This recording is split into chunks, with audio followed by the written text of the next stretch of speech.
Hey folks, what's going on? Arm and Hammer here, and the following is really exciting. It is a 1 hour long conversation that I had with MatFraser out in Miami during Wadapalooza. Now, we talked about a whole lot of different stuff, and this podcast is going to range through a big variety of different moments. And one of the things that we talked about was why he's portrayed as almost a bad guy in the CrossFit space, why he seems to be portrayed as such an angry character. We also talked about when he first got into CrossFit and met a lot of the athletes who we see as legends, who at the time to him were just normal dudes who he was warming up with in the back before competing. And we also talked a little bit more about how private he is and how he sort of separates the line between the persona that he puts out there and the private life that he so cherishes to keep with Sammy and his close friends and family. And so I think it's a really good look at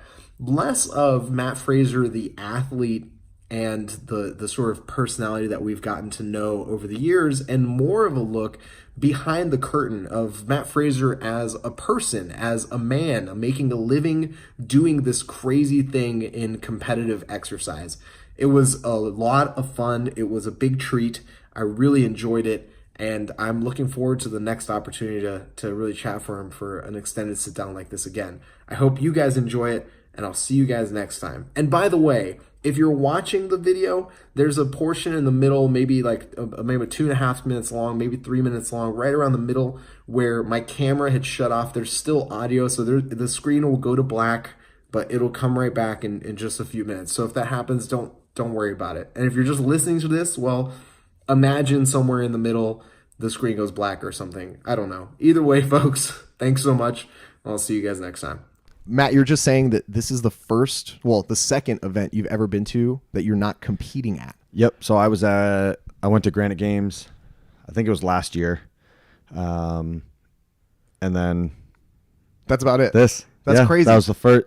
Granite Games was the first competition I've ever been to and not competed. And so this is the second, and this is the one that, it's a half vacation, it's like a destination. So, you got the beaches, the nice weather, Vendor Village is set up.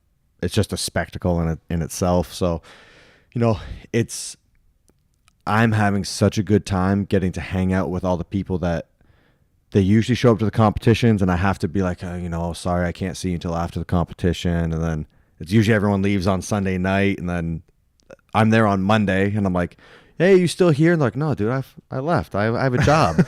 And so, I'm actually getting to spend time with a lot of people that are coming in, and so, I'm just having the best time down here. Yeah, I imagine. I mean, it's funny to look back, like the seasonal change probably has a lot to do with that, because usually the events that you would be at were really high stakes, like really high fucking stakes. And so why would you want to be in the middle of Vendor Village?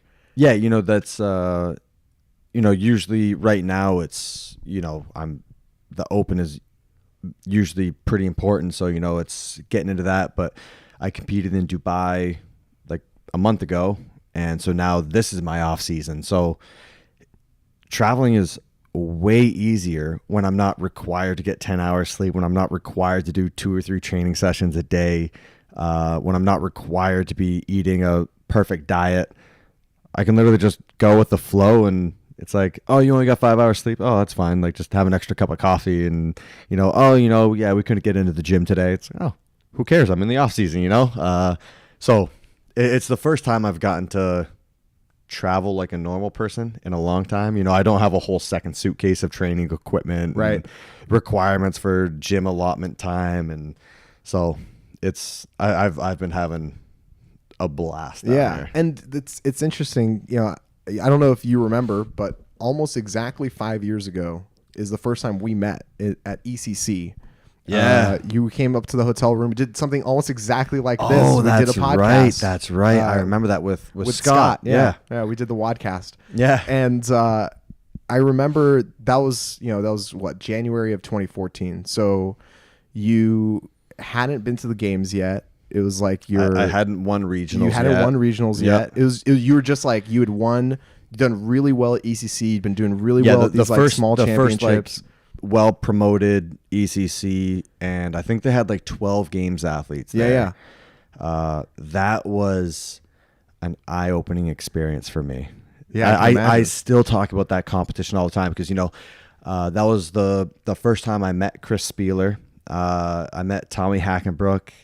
So it was just wild. And, the stories from it, I remember I came out of the warm-up area, and it was like before the fourth or fifth event. And so I don't know. It's not even that I got to meet these athletes for the first time. This is the first time I'm learning their names. I knew nothing about the sport. And, I'm come out of the warm-up area and to meet O'Keefe and Bergeron. And they're like, hey, how's it going back there? Like, are you talking to anyone? Like, basically, like, I'm a kid at daycare. Yeah, like, and they're did you make friends? Did you make friends today? And I remember telling them, I was like, there's this guy back there. I'm having a great time with him, like just hanging out.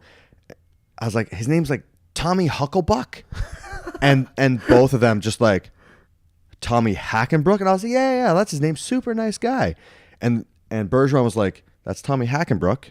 He's like the 2-time affiliate champion. You should learn his name. And I was like, like when he said affiliate champ, I didn't even know what that meant. Right. And I was just like, oh, well, he's nice. Like that's all I cared about. And I got to meet Spieler, and that was kind of the first introduction to this whole network of people. Yeah. It is really interesting to see, because one of the sort of like things that came out of that weekend was, I remember we had a great time. It was like the event was really cool. The interview we had was really cool. Just overall, it was just a really good time. And then, like a couple of games seasons later, everyone is like, why is MatFraser so angry all the time? I was like, that what are you talking about? Like, that wasn't at all the experience that I had with them. Like, I think a lot more of that has come out in the last year or two of, I realized this issue that I created. I'm the one that acts the way I do in competition. And before, I didn't have many interview opportunities or videos done on me. So I never had really a platform to make it known that, I'm not angry like that all the time. I usually fairly lighthearted, but I'm not a very extroverted person. I'm usually like, I see Sammy and O'Keefe during the day. That's it. Those are the people I interact with. So they're usually the only ones that get to see me day to day. Everyone else, I'm only in the public's eye for 5-6 days a year. Mm-hmm. And so rightfully so, people just assume that's how I am all the time. That's their first impression. That's their only impression. But, I've tried to make it known the last year or two, like when the Road to the Games videos were coming out, and I'd say I try to be a nice person, I swear I am a nice guy. And they were kind of asking like, well, why is there that switch between competition mode and training mode, and I had, it took me a while to figure it out. And I had to point out, like, I work 6 days a year. Like, basically my livelihood and my income is based off how I do on those 6 days. Like the few days at regionals, few days at the games. And that's going to affect the rest of my life, the contracts that I'm able to get, and anything. Yeah. My ranking in CrossFit is off those 6 to 7 days. And so during those 6 to 7 days, I don't care what you're doing, what you're saying, anything. I'm focused on the task at hand, and that's being the best competitor I can be. And so I literally cut everything out of my life. Of course. The last few years at the games, I haven't even seen my parents until after the final event, and they bring them onto the competition floor. Like, I see Sammy, and I don't even see her during the day. She comes to the room in the morning, gets me, like, she'll like bring me breakfast, and like we'll hang out for 10-15 minutes, have coffee together. And then my only interaction during the day is with O'Keefe, and he has my coach's band, so he's taking care of me during the day. He's getting me what I need. But even during competition week, Sammy and I don't share a hotel room. She has her place, I have my place. So I literally cut out every single thing in my life just for those 4 days. You know, Have you always been like that? Like in competition mode, you just sequester yourself? You know, so I competed in the weightlifting for 10 years. Knowing the things I know now, if I were to go back and do it again, or if I had suggestions for my younger self, I would have changed a lot. You know, I was a young kid when I competed, and so I competed like a young kid. You know, I trained like a young kid. You know, stuff wasn't probably the smartest or the best, but it's what I knew at the time, and so that's what I did. Now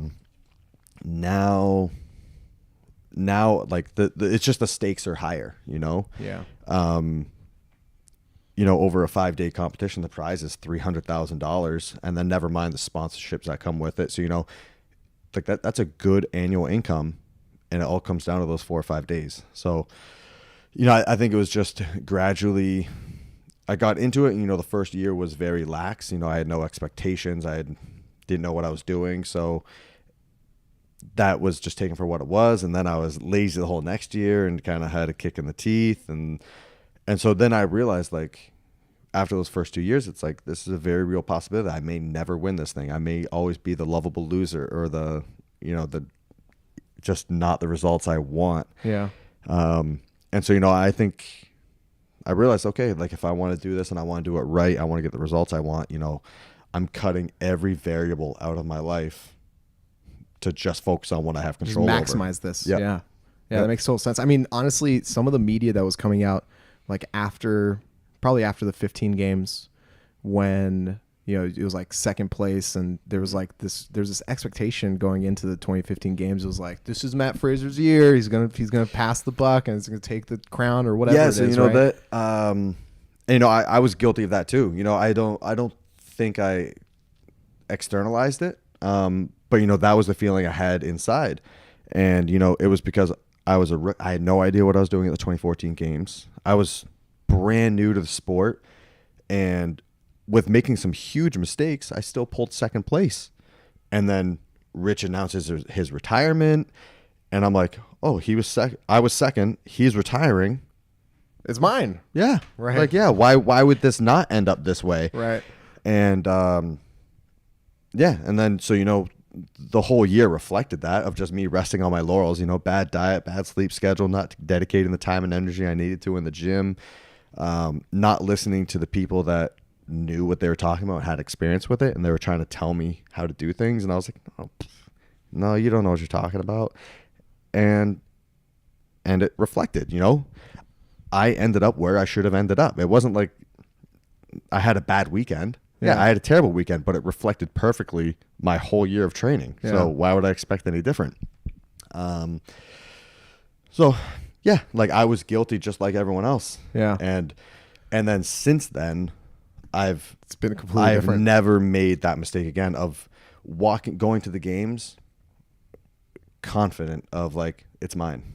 Never once. And I don't think I ever will have that feeling again, because I know how wrong things can go in like that. Sure. I mean, even this past year, things almost went terribly wrong right off the bat. I mean, you fell off that fucking rig so hard.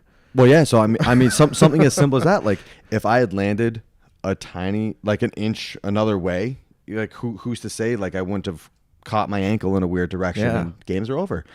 2017, I fucking blew out my LCL, like, day one. And that could have ended things so quickly. And so, you know, I see it. It's kind of exactly how, you know, why I do what I do in the final events when there's a minimum work requirement. I'm going out there comically slow. And people are like, well, it's a parallel handstand push-ups. You do 100 of those a week. You know, why are you being cautious?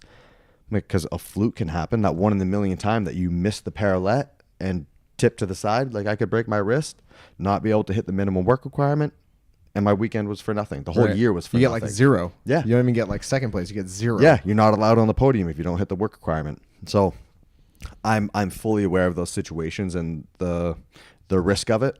And so I try to assess those and attack it as appropriately as possible given the situation. For a little while, I thought there was like a conscious turn to the heel for you. Like, I thought you were like, you know what? CrossFit needs a bit of like a bad guy. And like I'm gonna go out there and I'm gonna be like a little sour, and I'm gonna like look like I haven't slept very well, and like I'm gonna mess with people right now. No, and I feel like there's a lot of people making the narrative that they see fit. So perfect situation of watching the competition. You have one person that's looking around the competition floor, seeing where the competition is. And the announcers say, "Oh, rookie mistake. You got to stay in your lane, buddy. Like you can't be pacing off other people. You have to do what you're capable of." The guy in the next lane over does it, and they're, "Oh, that's a seasoned veteran move. He's seeing where the competition is. He's only going as fast as he has to." Well, which is it? Right. It's either it's a rookie mistake or it's a season like a veteran move, right? A calculated move. And so a lot of that is just depending on the person and the personality. So when I came out, I didn't think I was doing anything different than most of these guys have done before. Like, why would I be? No, like when I go on the competition floor, I'm in competition mode. I'm not looking for the hugs at the end of the competition. No, I'm there to compete. I want to do the best I can do. And for a long time, it got perceived as I was angry. I was bitter. And that probably goes with the narrative of I had lost 2 years in a row. Right. It's and like someone else is putting that story in there. So they see that aggression and take it in a negative way. Whereas someone else who's coming off a couple event wins or like some success, and they're showing that same determination, grit, anger, whatever it is, and they're saying, "Oh, good for him. He's not satisfied with his accomplishments yet. He's still a competitor and all this." So doing the exact same thing, but depending on the person or the prior interactions or whatever it is, the narrative gets spun a different way. Of course. And so, I've done some soul searching on that of like, why is my stuff being perceived in a negative way when so-and-so is doing the exact same thing and it's a perk, and I just had to realize, the people I'm close with, the people that matter to me, I'm good to them, they're good to me, and they know why I'm doing what I'm doing. And those are the relationships that matter. What do I care what some random person thinks of me? I'm not sitting down having dinner with them. I'm not relying on them like for the rest of my life, Yeah. So I keep the people close to me know the reasons. I make sure I'm good to them, they're good to me. And however anyone else wants to spin the narrative, they can kind of do what they want. In the last year, when people are in town doing some filming, I try to explain myself, but I can only do what I can do. Right. If they have a negative connotation of me, it is what it is, So much of it also comes down to this idea of like, you can project anything you want onto like a canvas, right? And when they don't know you and all they get is, this like 20 hours of footage of you basically competing and acting in a certain way and like seeing it within just that context. And you're a private guy. You're not like every day posting on your social media like, here's my morning milkshake, that's a huge thing too of like there are a lot of people that what you see on their Instagram or Facebook, whatever it is, that's them. That's what you get when you see them in person, and I think that's great. There's other people that I've watched their social media for years and been like, "Oh man, I'm going to get along with this person great," and then I meet them and I'm like, "Oh, you're a terrible person. Like you're mean." Oh, that sucks. But like you watch their social media and it's like, "Oh, they're the nicest people." Yeah. And then you meet the real them, and so, I mean, I'm sure that's what a lot of people see in me of like, some of the interviews are in competition. It's like, I can be short, abrasive, and that's just what the situation calls for. If someone's in my lane while I'm competing, I'm not going to walk up and, "Hey man, like do you mind moving? I'm kind of like, I need to go there real quick." Yeah. No, I'm going to scream at them from 50 feet away and like, yeah, like, it seems to happen to you a lot too. Dude, I don't know what is that. I don't know why. I've never seen that for any other why competitor. some people just, "Hey, I'm gonna get right in this dude's lane." I'm like, so, it is what it is. It's what the situation calls for, so I can have the best performance I can. But I'd rather have someone be more pleased with meeting me in person. Of like, "Man, I thought you were gonna be this way and you ended up being really nice. I'd rather have that in person than the other way. You know, I put a lot of value on those one-on-one situations of like when someone comes into my house, you know, like Sammy and we have a bunch of pictures on our walls from travels and stuff like that, you know, just memories that are special to us, things that cool experiences we've shared. And one thing I love is when someone new comes into our house and they're sitting there looking at this collage of photos, or, you know, and they're like, when did you go to this place? Like, this is so cool. And they're like, I never saw you post about going there. I'm like, yeah, because I wanted to share that moment with you right now. Like, I value this one-on-one interaction. I want you to feel special when you come into my house, because, you know, I've seen it with some of the other games athletes of like, they'll go on a first date and they'll be like, oh yeah, like last month I went here, and the person is like, oh yeah, I saw you post about that. And they're like, all right, well, like, what do we have to talk about now? Yeah, it's like, well, that conversation just ended. So I put a lot of value on friendships, relationships I have in my life. So when someone comes into my house, I want them to know that they're seeing a side of me that no one else gets to see. You know, yeah. I'm sharing stories with them that I don't put online or put in interviews, and I feel like that gets reciprocated. I hold a special part in their life as well. So, I mean, that's probably the most mature thing I've ever heard anyone say about social media. Like, probably like the most healthy relationship to social media you can have, because that happens so much, and especially in our space, like there's this idea of giving people like 100% access. You got to always have your Instagram story. You got to always have your, you know, like posts, and it's like, why? Why do people need that? It was like my first year in CrossFit. I didn't have a Facebook. I didn't have an Instagram. And I had no interest in it. And so, you know, someone who knew better than me and knew the industry a little bit was like, you need these things. And, so, you know, I was dead against it for a long time, and then someone else ran it. And then it was probably a couple years in, you know, I saw the power of it, and I saw how much people learn about you from what you post. And so I was like, okay, like I want to take care of this. I want people to have an idea of my personality or what I'm about. You know, I want to attract people that like me for me. You know, why would I want to attract someone that we collide, you know? Right. That's not going to be a good relationship. You know, when they meet the real me, they're not going to like me. So what's the use of it, you know? So now I see the power of it, but there is definitely some, you know, at this point, there's not much, you know, there's a lot of cameras around that, and they come into your home, and so they see a lot, and they want to tell a good story. So they show as much as they can. And so, you know, there's still some stuff that I try to value and kind of keep. It's like, yeah, it's my and Sammy's life, you know, so we want to keep that special to us, but you know, for the most part, there's not many secrets anymore. There's not much that hasn't been shown. Right. But so the stuff I can keep special, I do. But. That makes sense. I mean, so much of it comes from a place of, I think it comes from a place of love, or at the very least respect, of people wanting to know these things. Yeah, and you know, that's a big thing. I was just talking about this a couple minutes ago with someone else, and they were talking about, you know, just walking through an airport, and like a lot of people are very nice about it. You know, they come up and like, hey, I'm a big fan, you know, great to meet you. Can I get a picture? And yeah, absolutely. You know, and then there's the odd person that it's like wrong time, wrong place. You know, I'm sitting at dinner with my family, and it's not even convenient for me to stand up out of the booth to take a picture. You know, I'm like tucked in, but under like 5 people in the booth, and people are like leaning over the table to get a picture, and it's kind of like, I get it, but wrong time, wrong place. Also, on their end, that's a bad photo. It's not going to look good. You're like leaning over. Like, what's going to happen? Why would you do that?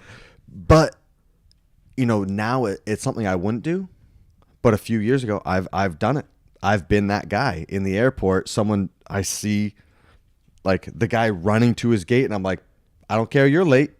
I want a picture, and I'm a fan. And so it's the type of thing, I get it. I've been there. I've done it. So I understand it. But, you know, most people, 99 out of 100 are super nice, super polite. They want to ask you how your day is. They want to, want to have a conversation. it doesn't matter what group you go into. There's going to be one rude person. There's going to be someone that is just not a good person. Right. And so you just kind of accept it, and you know, you're not going to change them. Yeah, I mean, you're not going to say something so profound that they change who they are as a person. If you do, let me know, because those words could be really useful. It's a losing battle. You're not winning that one. It's interesting because the normal CrossFit crowd, like, you're not going to get, you're not going to get like the guy who's like going to stan you like Eminem's stan, right? Like, they're not going to stalk you and like send you cuts of their hair. Wait, are there people doing that? Like, people stalking you? We won't get into that. Oh, yeah. wow, really? Okay. I've had a few situations that no way probably aren't 100% healthy. But at the same time, I've had some of the best memories and coolest experience I've had are from random people that I didn't know. Yeah. And just they came up, introduced themselves, we got to chatting, realized we had a lot of similarities outside of the gym, and now they're lifelong friends. And these are people that without CrossFit or without them approaching me and being like, hey, I'm a fan, you know, and I would have never met these people. Yeah. And so, you know, we've gotten into they probably started out as like a very high rate of this could go terribly wrong. And then they turned into some of the coolest life experiences and people that I stay in constant contact with every day. You know, I travel halfway around the world to visit them, and just stuff that I'm like, this wasn't supposed to be my life. How did I get this opportunity? You know? Yeah. So it's pretty wild to see how it turns out. Yeah, I mean, listen, I'm sitting here talking to you in Miami, like thousands of miles away from where I live. Yeah. Like, how is this my life? Yeah, I mean, whatever. like, it just happens. Yeah, I mean, like the one perfect example was the tattoo artist that's done my right arm. I literally started following his Instagram page because of his tattoos. I didn't realize he was a CrossFitter. And then it was like, I was like going through his page, just looking at all this artwork he's done. And I was like a year and a half into his page, and he posted something about being at a local competition, cheering on one of his friends. And I'm like, holy shit. Like, you do CrossFit. That's cool. And then I forget who reached out first. I want to say he posted a video of him doing cleans, and he tagged me and was like, any tips? And we went back and forth. You know, I gave him some technique pointers, and then I just dropped something as casual as like, hey man, next time you're stateside, let me know. I'd love to get a tattoo by you. And so when he was in the States, it was like the week of regionals, so I couldn't line it up, all this stuff. Anyways, so I was over at the Swiss Alpine Battle, like, it was like 2015, 2016, something like that.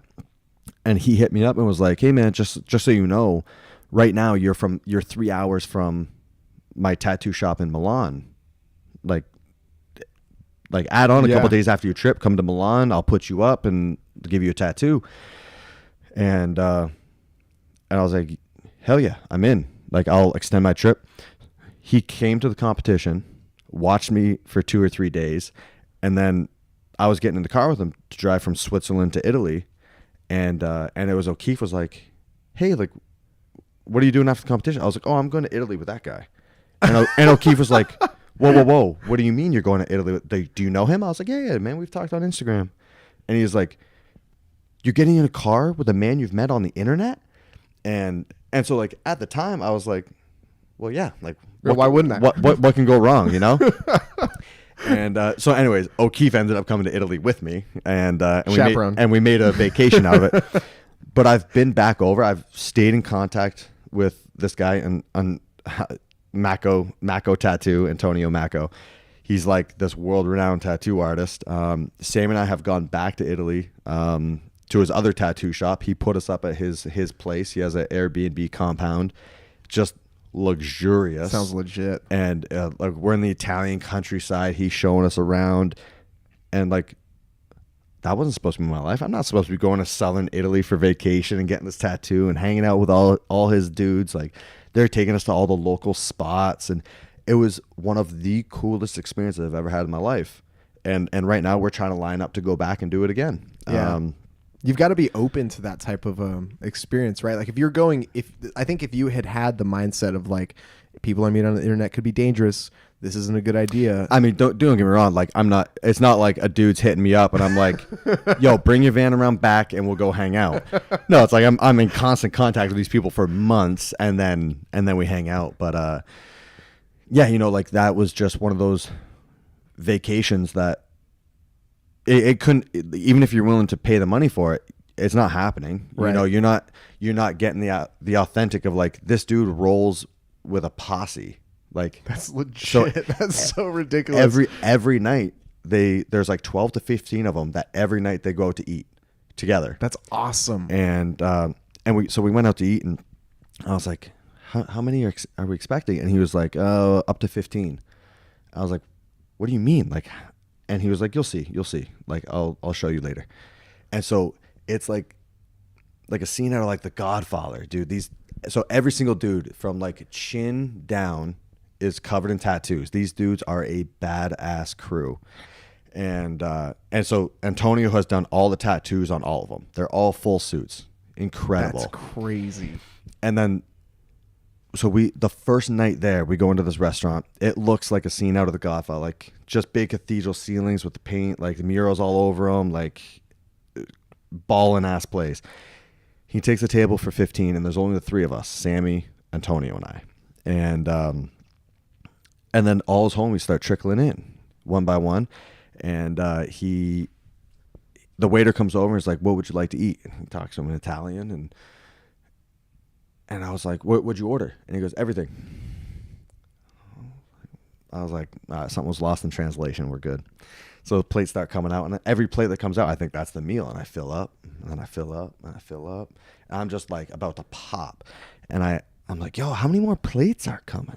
And he goes, like 12. I was like, what the fuck you mean the 12 more plates? Man, we haven't even started. And he was like, I ordered everything on the menu.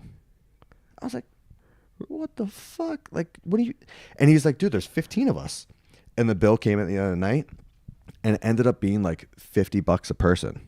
Dude, what? And he's like, if you came here by yourself and tried to replicate that meal and got like a little bit of everything, he's like, you'd be $400. He goes, we roll with this crew. We pay $50 a piece. We eat like kings. And it was like that every night.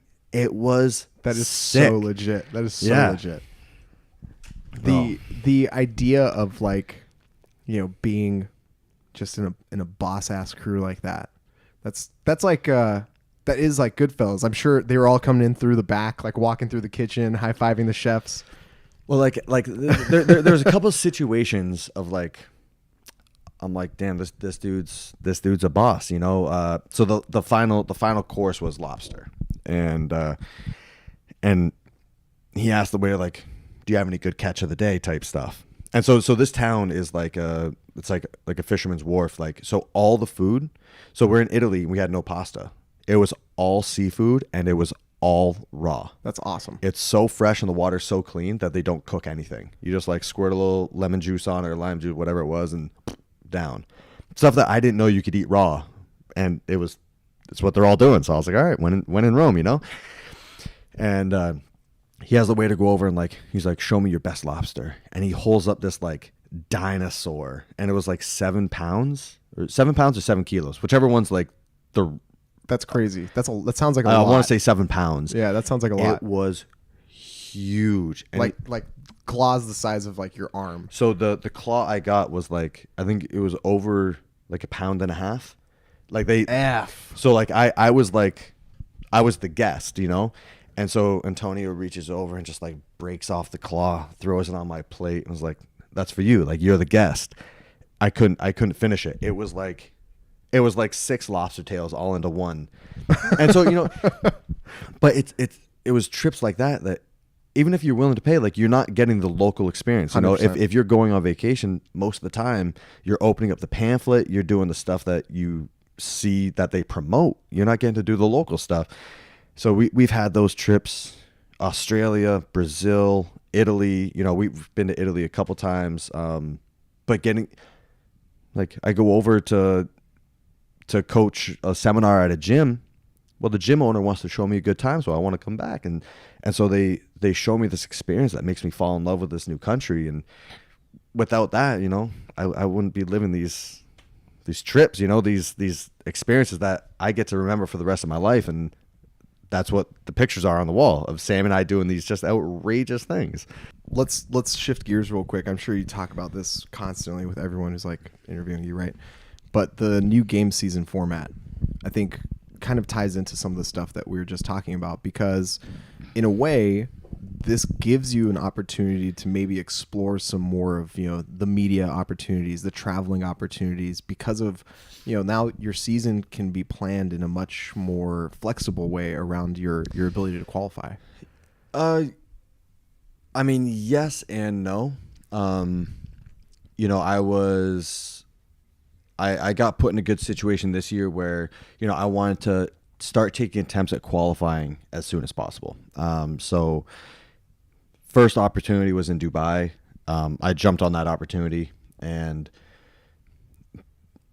so now that, the competition went well and I won and I have a spot, I'll still be doing the open and stuff. But now that I have a spot, I'm able to line up an off season and travel and do these cool things. But before that, it was tough because I'm trying to line up trips like coming here. After this, I'm going to Vegas for 4 days with Sammy for SHOT Show. And then after that, I'm going to Spain for a couple days for a sponsorship thing. So before Dubai, all the people in my life are trying to arrange these trips. And I'm like, yeah, I want to go to Vegas for 4 days to hang out with my friends. But if I don't win in Dubai and I'm not qualified for the games, I'm not going on vacation. I need to keep training. I need to sign up for another competition, get ready for that one. If that one doesn't go well, I need to do another one. So, it was, I don't want to say it was stress. It was just difficult to plan regular life events because I didn't know, am I going to be qualified or not? With regionals, there was that simplicity of, if you're not if you don't make the qualifier this weekend, your season's done. Go do whatever you want. But then with that simplicity comes the stress of, if you're not ready this weekend, right, you're out. Like, God forbid you have a flu. So if I have the flu, if I twist an ankle, anything, and it's the type of thing like, if there was 3 weeks of regionals and you have the flu and you're competing on week 1 and you have the flu, you want to sit there and be like, yo, I'll fly out to the California region on week 3 when I'm not sick, and I'll do all the same competition and see if I qualify. But that's just not the way it's set up. So, there's that huge barrier of, even during the open, you tweak your shoulder and can't complete that week's workout. You want to be able to I'll do that workout next week. Let my shoulder heal, Nope, not an option. So, the sense of opportunity for if you get sick or injured or something like that, I think this new format is phenomenal. I'm sure there's some people that would rather take an off season during December. They want to enjoy Christmas and all that, New Year's with their family and friends, and then compete later in the year. Whereas I want to qualify as soon as possible. I punch my ticket, so I'm still doing the open, but worst case scenario, I go to the games from my Dubai ticket. Right. And now I get to have my off season. So I think it opens up the freedom like that, but it does make it tough to, like, going into Dubai. I'm like, no, like, after this, if it doesn't go well, I still need to qualify. Yeah, the season continues. Exactly. So, and it's just change. I feel like whether the change is good or bad, there's going to be resistance. People want to deal with the devil they know. I've been doing it this way for 5 years. I want to continue doing it this way for 5 years. So whether the change is completely reasonable or not, there's going to be some resistance. There's going to be some people with their arms up, and yeah. I think I'm curious about Dubai, because you've been there before, you'd won there before, but you've notoriously been like, game season is my season. Like, this is what I'm working for, and I'm staying out of these events.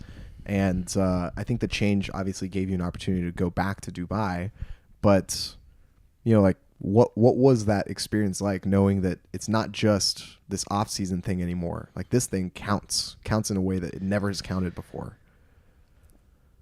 Yeah. So I think I did some off-season competitions after the 2016 games, But I think then going into 2017, 2018, it was just open regionals games, you know? I saw the weight and the benefit that came from the games, and so I wanted to pour every ounce of myself into those. So that was the reasoning behind that. You know, I have some sponsors that take care of me, but then come the off season, they want me to help them. You know, that's the whole give and take relationship. And so when I took an off season, that's when I line up all my travel for sponsors. That's when I line up all my travel for myself and vacation. And so I want to give everything I have to those moments. You know, whether if I'm on vacation with Sammy, I don't want to have to be worrying about I need to go to the gym for 6 hours today. No, that's taken away from my vacation. It's taken away from her vacation. This is our time. This is our vacation time. You know, we just went through my whole season where everything revolved around me. No, this trip, it's going to be us, you know? And then on top of it, you know, with traveling for sponsors, you know, that's what sponsorships are for, you know? They support me, I support them. And so when I go on those trips, I want to fulfill the day with what they need so that they're happy with the relationship that we've set up. So when I take an off season, I take an off season. You know, it's full of travel, it's full of vacation, cool experiences, but it is some work. But yeah. I mean, what was it?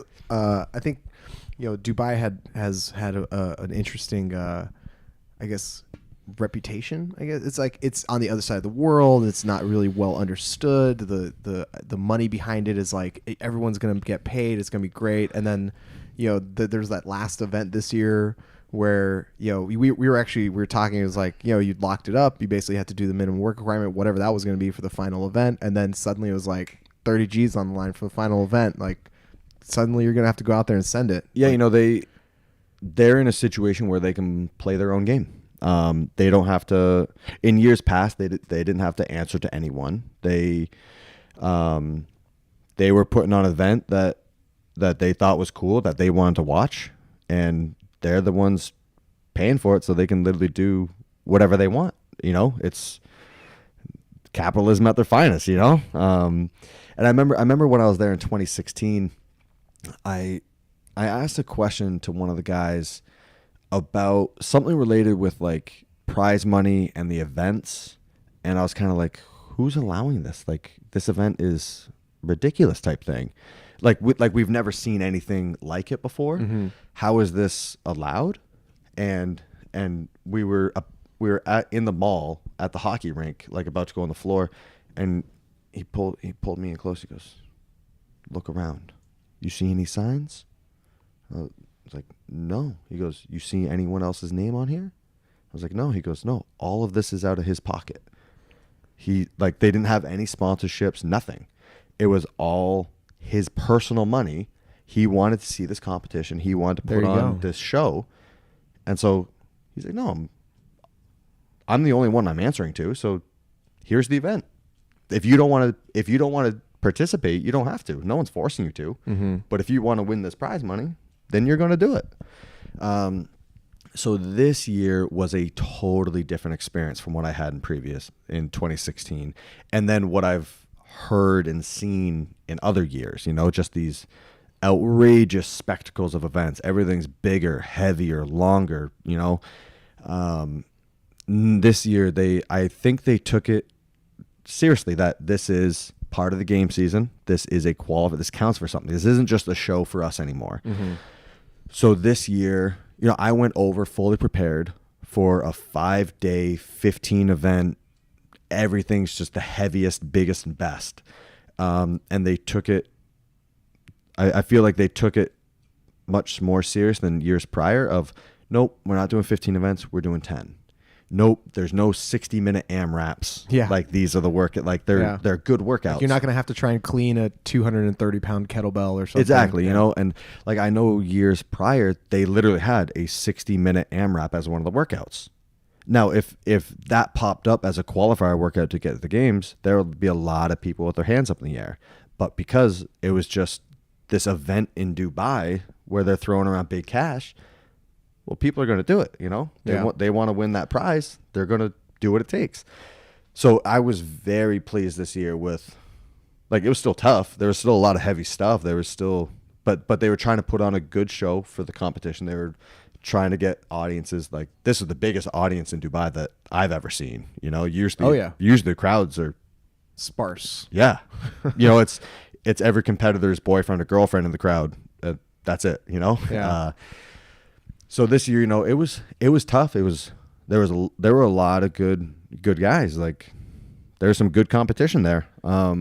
Yeah, they did a really good job with the programming this year. That idea, because before this year, they were essentially like the winter games. At least that's how they had put themselves out, right? And so the workouts were just gnarly. They were vicious. Yeah. And this year I was like, are they going to kill these fuckers like before the season even starts? So I went to it fully anticipating the same experience I've had in years prior of just a beat. I remember when I did it in 2016, I was more beat up and hurt after that event than I was after the games. Hands down, it wasn't even a close comparison. I was trashed.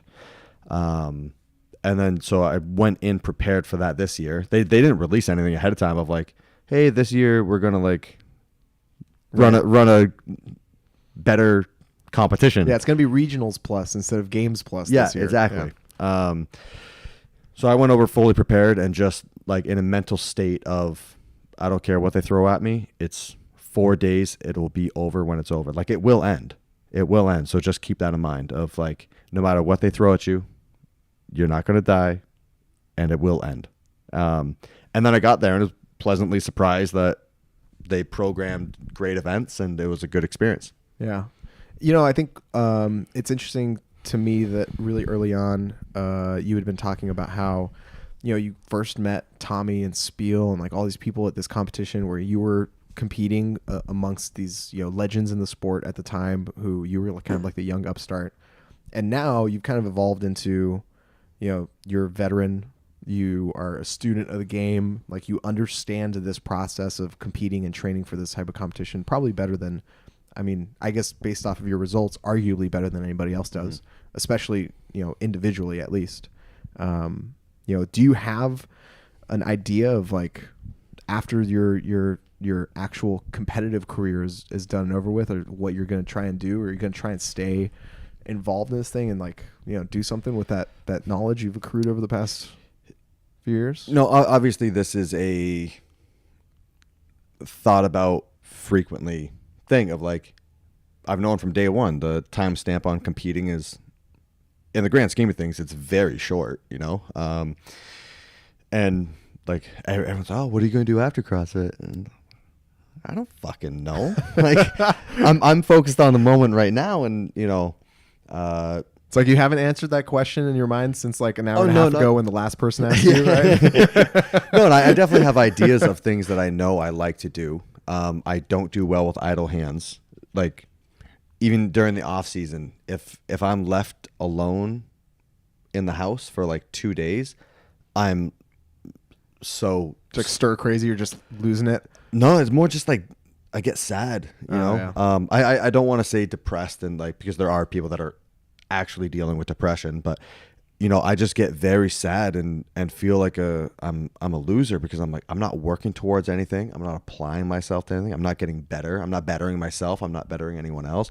So I know as soon as I'm done, I will find something, whether, you know, like I love building stuff. I love guns, you know, whether it's applying my engineering degree to something in the construction industry or the firearms industry. I don't know. I won't open an affiliate ever. I won't, odds are I won't sell programming. So I don't care for coaching. I know I'm a good Olympic coach. You know, I did it for years. I know I'm confident in my Olympic coaching skills. Yeah. But I did not realize how gratifying it was to help someone in their fitness journey. You know, when they're going from zero to just getting to the gym and starting to see results. I've had a couple close friends do that, and I can't believe how gratifying it is. It was something that I've never dealt with, so I didn't know how Like, it would good be. it'd be. Yeah. And so yeah, I've had a couple friends and family members ask me and ask for advice. How do I start? How do I start cleaning up my diet? You know, all these very simple things that for me, I've been in it for a long time now, so I know the answers. But for someone who's never stepped foot in the gym, that's a very intimidating thing. You walk in and you see all the cliques of people that know each other. When they see the workout on the board, they know where all the equipment is. They know what the stuff means.